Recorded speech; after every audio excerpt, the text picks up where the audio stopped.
Dan kita sampai pada pertanyaan yang terpenting hari ini, yaitu untuk apa sesungguhnya ada review film?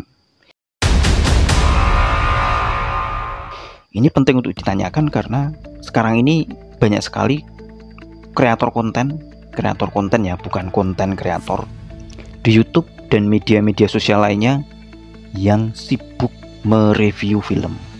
Setelah habis nonton film atau serial, kemudian memberikan ulasan atau review, atau kalau istilah abad ke-20, resensi. Itu tujuannya untuk apa? Sebab ada juga yang berkomentar, udah ini kisah fiktif, nonton ya nonton aja, dinikmati saja, tidak usah terlalu banyak dibahas-bahas. Nah, yang banyak di antara kamu belum tahu adalah bahwa kemampuan mereview film itu membuat kita terhindarkan dari bersanding bersama pasangan yang salah. Sampai di sini pasti bingung, apa hubungannya review film dengan pasangan hidup? Kalau penasaran, ikuti video ini sampai selesai. Kalau tidak sabaran, langsung geser ke bagian belakang, di mana nanti di situ saya akan jelaskan secara lebih mendetail tentang persoalan ini. Tapi sebelumnya, pencet dulu tanda subscribe dan lonceng, like, komen, dan share. Kita langsung saja ke gunanya yang pertama. Diskusi itu penting teman-teman untuk melatih critical thinking dan kemampuan kita sebagai insan cendekia atau intelektual. Jadi saat kita menikmati suatu karya, baik itu buku maupun film, kita tidak hanya berhenti sebatas menikmati lalu terhibur dan sudah selesai. Tahapan selanjutnya untuk mengasah kemampuan intelektual kita adalah mendiskusikannya. Mengapa kita harus mendiskusikan buku dan film? Ada beberapa manfaat. Satu, kita terlatih untuk berani mengemukakan pendapat atau opini. Yang kedua, kita jadi tahu caranya berpendapat, beropini secara elegan dengan sikap dan kata-kata yang tertata. Jangan pakai kata-kata kasar dan emosi. Dan yang ketiga, diskusi akan membuat kita mengetahui perspektif dan pendapat orang lain tentang karya yang sama. Dan ini membawa kita ke satu kemampuan yang sangat penting yang saya highlight khusus di sini.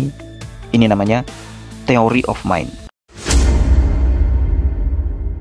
Apa itu theory of mind? Tak lain adalah kemampuan kita untuk menerima bahwa orang lain bisa juga punya pendapat atau opini yang berbeda dengan punya kita. Dan ini adalah kunci menuju toleransi serta kesepahaman dan kemampuan menerima perbedaan pendapat, di mana di alam demokrasi kita tak hanya harus berani bersuara, mentang-mentang ada kebebasan.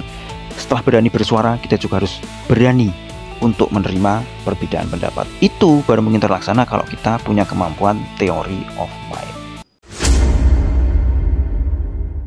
Saat mereview atau meresensi, kita mengulas karya tidak berdasarkan preferensi pribadi, selera atau kesukaan kita terhadap film itu, genre itu, aktor aktris itu, tapi menggunakan ukuran-ukuran pada aspek-aspek berbeda yang indikatornya kita sepakati bersama.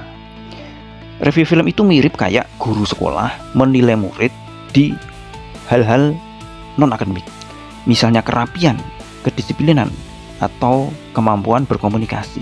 Dan nanti kita akan lihat ada nilai B, ada nilai C, ada nilai K. Guru tidak hanya menilai itu berdasarkan selera pribadi dia terhadap si murid, tapi ada ukurannya. Mengapa seseorang dikatakan berdisiplin baik dan berdisiplin kurang? Mengapa seorang murid dinilai punya kemampuan komunikasi yang baik atau tidak baik? Itu ada ukurannya. Nah, di film, di review film, kita juga mengukur menggunakan indikator-indikator seperti itu di banyak aspek, misalnya dari aktingnya, penulisannya, penyutradaraannya, penggunaan kameranya, bahasa gambarnya, CGI-nya, dan seterusnya. Jadi ada aspek-aspek yang kita nilai dengan indikator tertentu.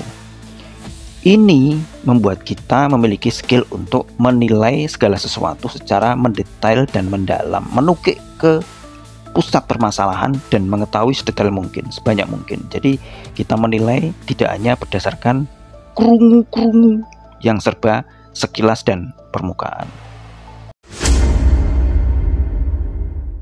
Kemampuan untuk mengulas dan menilai sesuatu secara mendetail dari berbagai aspek dengan ukuran-ukuran yang kita sepakati bersama membuat kita mengetahui bahwa untuk segala sesuatu termasuk film itu ada yang bisa disebut berkualitas baik dengan berkualitas kurang, good or bad. Lalu kemampuan itu akan membawa dua benefit atau keuntungan. Satu, kita jadi punya self censorship, sensor diri kita sendiri untuk memilih mana yang berkualitas daripada yang tidak. Dan yang kedua, kita jadi punya kemampuan dan keberanian untuk bersuara jika kita mendapatkan sesuatu yang kurang berkualitas. Dan kunci dari kemampuan ini adalah bahwa kita juga tahu saat diri kita sendiri ini sedang berada dalam situasi tidak berkualitas. Lalu kita bisa menyampaikan otokritik atau kritik kepada diri sendiri untuk apa? Berbenah diri. Ini penting sekali teman-teman. Sebagaimana kita tahu dari segala macam pendapat, opini terkait politik dan pemerintahan di media sosial, kita jadi tahu bahwa ini adalah pilar demokrasi, yaitu kita rakyat mengkritik pemerintah. Kita kan heboh sekali mengkritik pemerintah, getol sekali, menunjukkan bahwa kita itu opus dengan pemerintah dan ingin mengkritik sefrontal mungkin. Kita menjadi rakyat yang mengawasi kerja pemerintah. Mengapa? Karena kalau diawasi, maka mereka tidak akan bekerja semau-kui, tapi harus bekerja sebaik mungkin agar tidak terus-menerus kena kritik dan hujatan. Begitu pula dalam urusan film dan seni pada umumnya. Ketika kita menjadi warga yang mengawasi karya-karya seni termasuk film, harapan kita, para sineas juga tidak akan bekerja semaunya karena tahu ada yang mengawasi.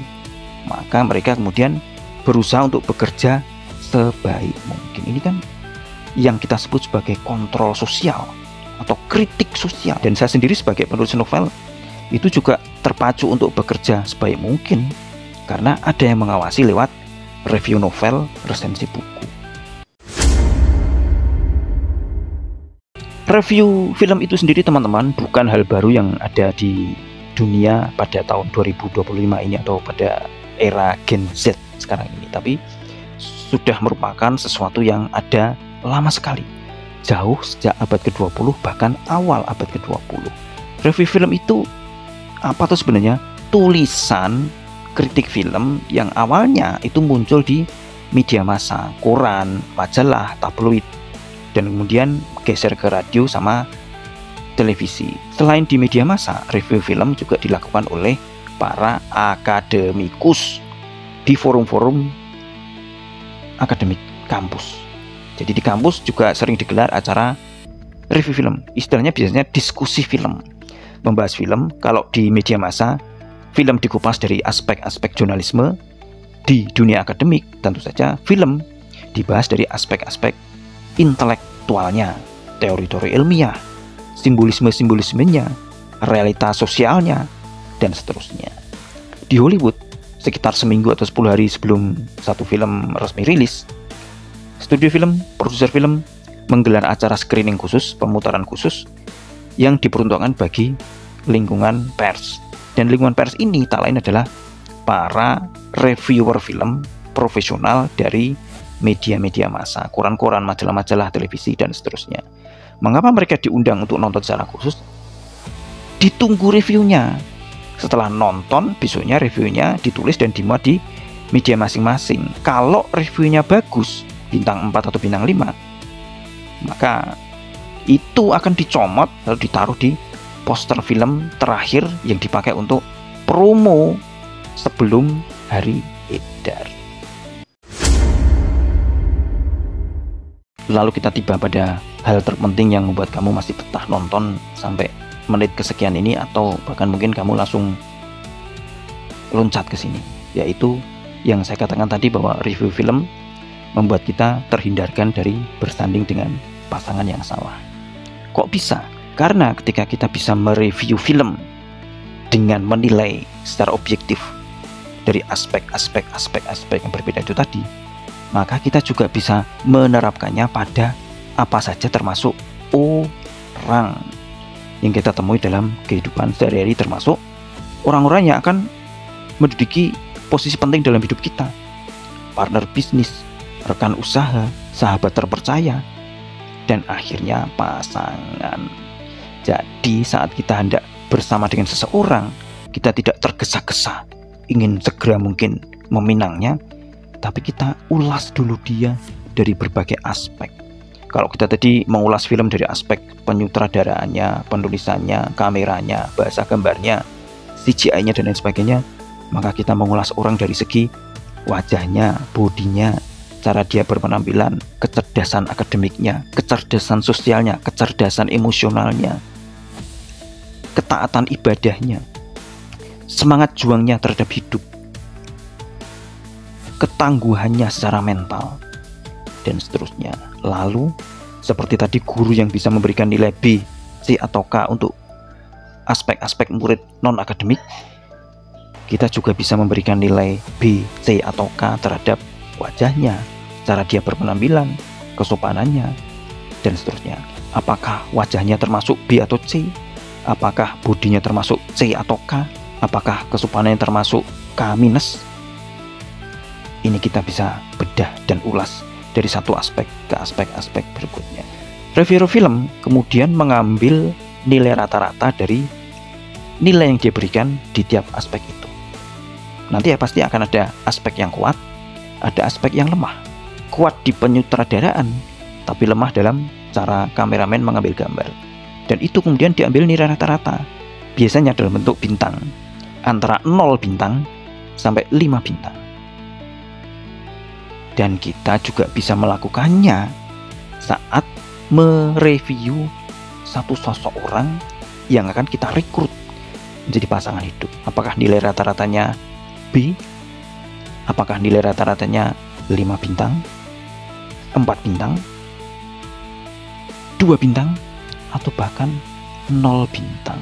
Mestinya kalau kita tahu dia B+ di wajah, tapi K- di semangat juang dan ketangguhan mental, maka kita akan tahu keputusan terakhir berdasarkan nilai rata-rata berapa bintang yang berhasil dia dapatkan dari ulasan kita. Ini teman-teman, pentingnya kemampuan review film terhadap kecerdasan kita dalam menyeleksi calon pasangan hidup. Intinya, sebelum kita sampai di bagian terakhir, yang saya kembali sarankan untuk pencet subscribe dan tanda lonceng. Review film bukan tanda bahwa kita nyinyir atau apalagi dianggap tidak cinta karya anak bangsa. Review film berguna untuk 1, memantik diskusi, dan 2, di alam demokrasi menjalankan fungsi kontrol. Dalam hal ini kita mengontrol kerja-kerja para sineas. Karena yang perlu dikritisi tidak hanya presiden, menteri, anggota DPR, pejabat, dan seterusnya, tapi juga semua orang, termasuk diri kita ini sendiri dalam lingkungan kerja kita masing-masing. Kan kita juga nggak tahu kalau suatu saat kerja kita kurang maksimal, kerja kita jelek, atau kerja kita dinilai buruk kalau tidak ada yang ngasih tahu dalam bentuk kritik atau review. Nah, di episode berikutnya dari What and Who, saya akan share cara kita untuk mereview film menurut standar jurnalisme, karena saya mantan jurnalis. Oke, sampai ketemu lagi di episode berikutnya What and Who. Tetap di Plot Twist Club.